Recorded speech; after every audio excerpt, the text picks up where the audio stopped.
Well, as we've had the great honor and opportunity to meet many people from across our great community, many of which are super enthusiastic, think this is a great idea, we've also met those who hold the contrary view. And they present lots of different reasons why a modern streetcar, let alone a study for a modern streetcar, should take place. So we think it's important to address each of these issues that have been brought to us. Many of these issues are not unique to South Bend. Having worked in Tucson and read about the streetcar efforts in other communities, there are a lot of the same excuses and reasons why, but somehow these other communities have overcome them. So let's just talk about them one at a time. The first usual reason that we're given for why this is not a good idea is that it's too expensive. It costs too much to not only build a streetcar, but to deal with the ongoing operations and maintenance of the streetcar itself. Yes, streetcars, as any public infrastructure, as any kind of transit or public transportation, is costly. But the highest cost option is the one that we're currently exercising, and that is simply doing nothing.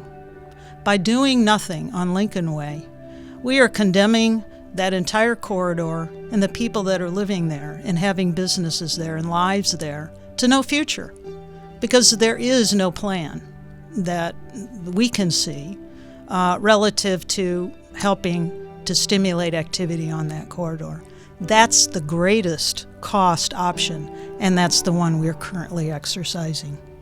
We go right back to this vicious cycle of being dependent on the car. We spend a lot on infrastructure for cars, but somehow we don't add all that up and present that to the public and as if it's taken for granted.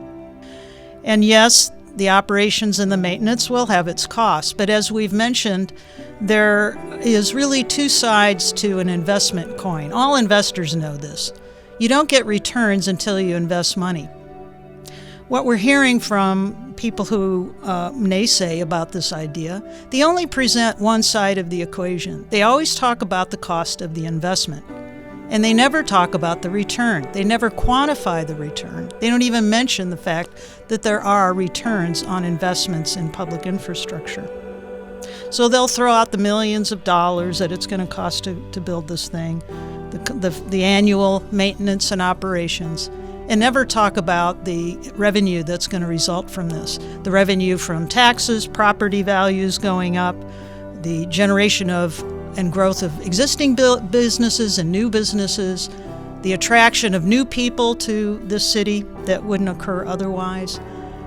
They don't talk about all those benefits. They don't even include in that the let's just say the non-monetary benefits of this. And that's a quality of life for all of those using public transit. Their ability to get to jobs, to not be car dependent, the improvements to the environment. So it's not a fair argument to say and to only talk about the investment and not the returns. One of the other reasons against a modern streetcar for our area that we've heard is that South Bend is just too small. With a population of a little over 100,000, it just doesn't justify the expense and the effort to get a modern streetcar. Well, we've heard this argument before in other communities that have pursued streetcars. And oftentimes people will say, Jan, you worked in Tucson on their streetcar, but their population's 1 million people. That certainly justifies a modern streetcar. Well, yes, Tucson's larger metropolitan area does have a population of 1 million people, but that's contained within a 30-mile radius. If you were to take the same 30-mile radius in our area, you would extend out to Elkhart and beyond, and you'd have a population of about 850,000 people, pretty darn close. But it's not the overall area that matters here. It has to do more with the number of people that are going to be within a walkable distance to the streetcar along its corridor, particularly to its stops. That's what really matters, and those are going to be the people that are going to use the streetcar. People living on the far out stretches of Tucson don't drive into downtown and use the streetcar. They don't use it at all. So what we need to concentrate on is what is the population along the corridor that we're talking about, plus what can we expect to attract and how many new people can we expect to attract into that corridor? How can we increase the density and the number of people along that corridor? And that's what has happened in Tucson, actually.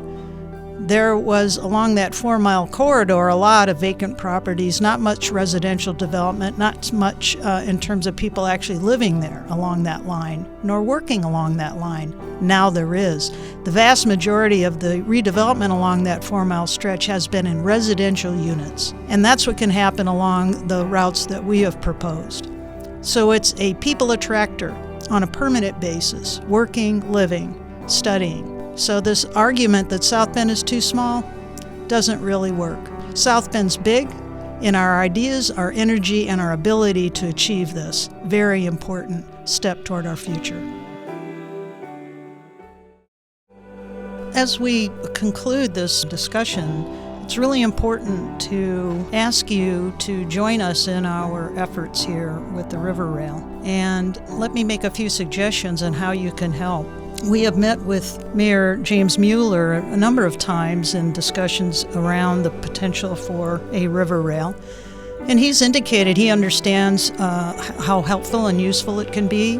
He has even indicated some level of support to fund a study, but it's not enough to get the study done. And so we ask that if you are interested in seeing this happen or even looking at the feasibility of it, and that's really the stage we're at, is let's go and ask a credible firm to come in and tell us, is this realistic? Is it realistic to run those rails down that road? Is it realistic for us to find funding to make this happen? And that's always the first step to do this. And there is federal funding, as you probably have heard time and time again. There's historic levels of infrastructure funding from the federal government.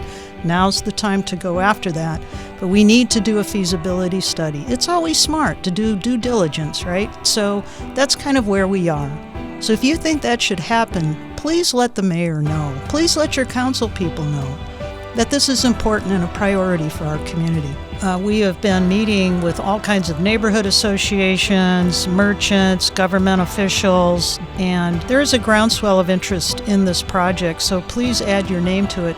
And also you can go to our website, theriverrail.com, and there's just loads of information there that we've added about transit-oriented communities, streetcars, the history of the streetcar here in South Bend, for example. So please take advantage of all of that.